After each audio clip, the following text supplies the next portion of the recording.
Hello, you're watching The Sun Showbiz. I'm Josh Rom. And I'm Lottie Hulme. Now, we're coming up into the final stretch of I'm a Celebrity, Get Me Out of Here.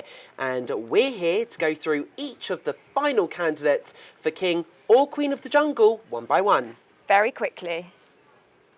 Right, let's get started. Matt Hancock. Oh, I was going to say, straight in there with Matt Hancock. Thoughts? Yes, a lot of the people or a lot of the stars that I've spoken to recently, some who have been in the jungle before, some off the show, don't think he should be in there. He's an elected representative representing constituents and still, most importantly, being paid a salary to do so. Well, absolutely. There's a lot of backlash, and a lot of celebrities I've spoken to too, they're on the fence, and I think a lot of people are on the fence. Some people really like him. Some people feel sorry for him. I do think there is a level of empathy towards him now. So this is why I think he's still in the final, not the final, but in the Well, he's in the going front into the final stretch, yeah. And why he hasn't been necessarily eliminated first. Absolutely. I think a lot of people are shocked to still see him in there. You know, Boy George has come out and said they all had to ask relevant questions. It wasn't so much that they were bullying him, but it's more that they just felt they had to call him out in some way. This is the thing as well, because some people have accused him of bullying and accused the show of a certain fix or whatever, but actually I don't think it's bullying. I think it's accountability. You know, I'd agree with that. He is one of the most divisive politicians, if not the most divisive politician in the UK right now. He was a former health secretary in one of the most tumultuous times when it came to the country's health overall. You know, this was a very visceral subject that got a lot of visceral emotions coming out of it. So I don't necessarily think it's bullying. Definitely, though, accountability. Do we think, though, the show would have been the same without him? Because I know a lot of people have enjoyed watching him. That is just the truth. That's what a lot of fans have said. And let's be honest, we've all enjoyed watching him squirm, haven't we? Let's be honest, we've all loved seeing him doing the Bush Tucker trials again and again and again. But then at the same time, I would have loved to have seen people like Jill Scott and Mike Tindall do more. On to Jill Scott. Yes. So she's now the only female left in the jungle as of today. Brilliant. Obviously, Babatunde left last night. A lot of people sad to see him go.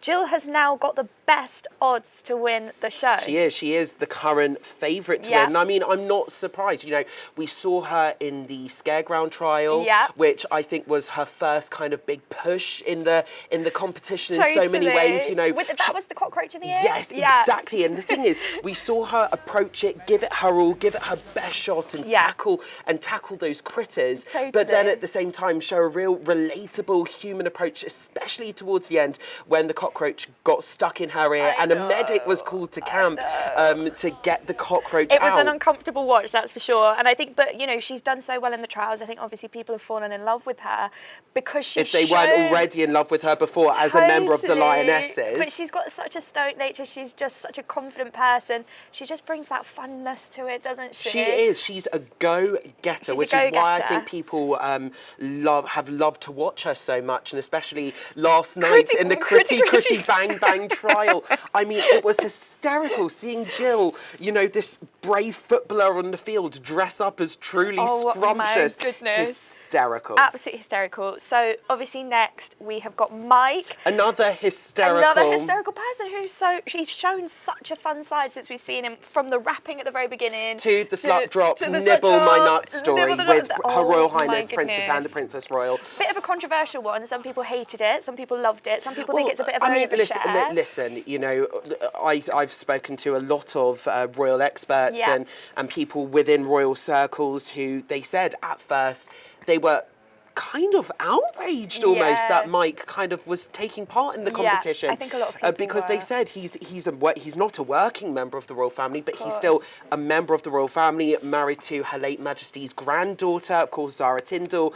But one royal expert that I've spoken to called them both him and Zara, the high achievers. And I think what Mike has done is we've got the essence that he's wanted to do more. He's wanted to do more trials. Unfortunately, you know, Matt Hancock doing as many as he has done not a surprise there. But you saw on Mike's face, he's been wanting to do I know. those trials. He's been wanting to be a high achiever. People have said he's actually thrived in this habitat, maybe because some people have said it's easier than when he's been on the rugby pitch. But remember, the thing is, he is a sportsman by nature. Totally, He's got that competitive nature to him. Absolutely. He's got that competitive essence, and you could tell he's just wanted to go in there, throw everything into it, and come out on top. I mean, maybe he'll be a surprise winner. Who knows? Who knows? I think it's all to play for. It's if Matt Hancock could win it, so can Mike Tyndall. But Zara apparently will not be meeting him on the bridge. Yes, that's this very is something important that I've to heard. say. Yeah, something that I've heard too. I think she's either obviously going to stay at home with the kids, but also it's because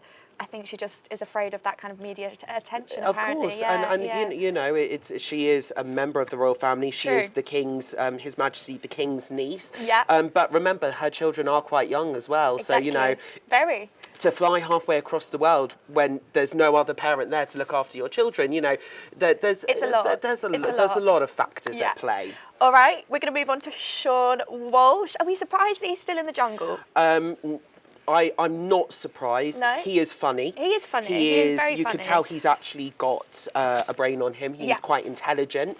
He was the one that welcomed Matt Hancock into the jungle first, and that reaction will always stick in my mind because absolutely. I think his reaction was what the whole nation was feeling like. Totally. Whether you hated him, I He's mean, like actually, Marmite. to be fair, I'm sure a lot of people weren't laughing, but a lot of people, the saying, if you don't laugh, you will cry. So a lot of people were laughing at Matt Hancock when he first entered the jungle. Sean Walsh's reaction when he was in the Bush Telegraph, he just looked down that camera and just burst out into hysterical laughing. That said it all.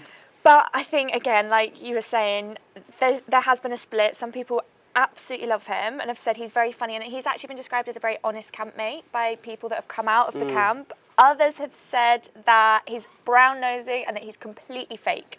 So I don't know how he's going to do. I think he could well be the next one out. The thing is, some experts that I've spoken to, or at least some former I'm a Celebrity competitors, have actually said that, when you're in camp, the days are so long and you're so hungry. Yeah.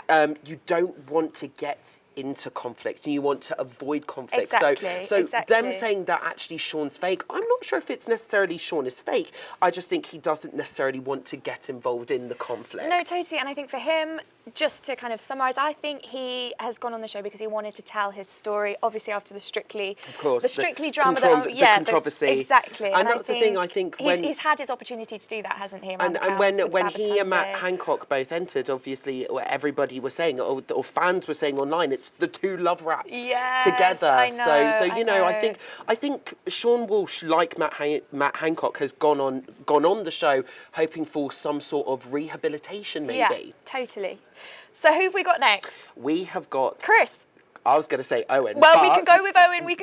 Okay, next up we have Owen Warner, the Hollyoaks star. Favourite to win as well, along with Jill, but just not as good odds. But I think just not as high odds.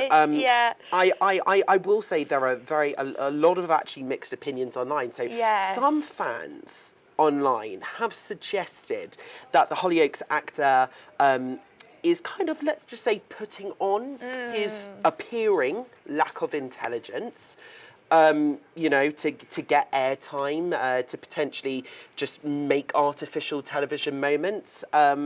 Lottie, what do you think? I'm a big fan. I've always been a big fan of him. I don't think he's putting it on. I wonder why. I don't think he's putting it on. Does it have anything to do with his looks at all?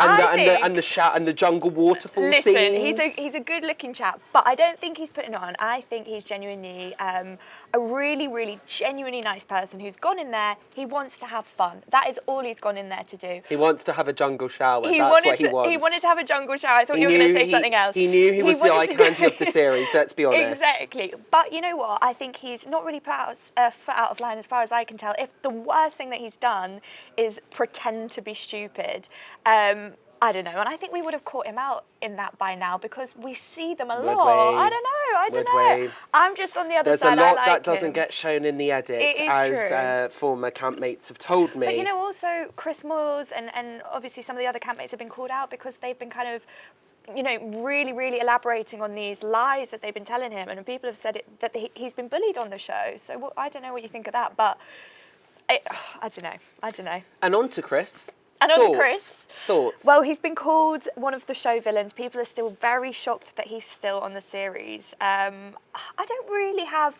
massive opinions of Chris. I think he's come across quite well. I think we've seen a cheeky side to him, a fun side to him. Can I tell you what I think the main problem with Chris is? Yes. Is unfortunately, you know, everyone knows him for being this fantastic radio DJ, but unfortunately on this series in particular, we've had such star names and also quite visceral names with Matt Hancock, but then we've also had people like Boy George with his meditation and his chanting. Yeah. And, you know, there have been such huge personalities on the show where I actually don't think, unfortunately, the lineup didn't necessarily do Chris that much justice, only because I actually don't I don't think we've got to know Chris's character as much as we could have, because we've been so focused on some of the other names that have, you know, Matt, evoked some more emotions. George. Yeah, totally. But even Charlene White with the kitchen. She's been a massive character in the camp. Yeah. And Scarlett and Babatunde. And Mike Tyndall. So, you know, unfortunately, I think, with Chris, we've only necessarily seen him in moments which, the standout moments in terms of TV editing, which haven't necessarily been super strong, and you know, we wanted more from him when he took part in one of the trials, but he didn't deliver for camp. Yeah, I agree. Overall, though, I still think, even though the final is this Sunday, I still think it's all to play for. It is all to play for. Anything could still happen in my opinion. But just quickly, if we're doing a quick verdict, who are you thinking? I would want Jill, and I think Jill. Okay. What about you? I think it's going to be Jill, but personally, I want Mike. Oh, I want Mike Tyndall. Come on, do it for the Royals, Mike. Do it for the Royals.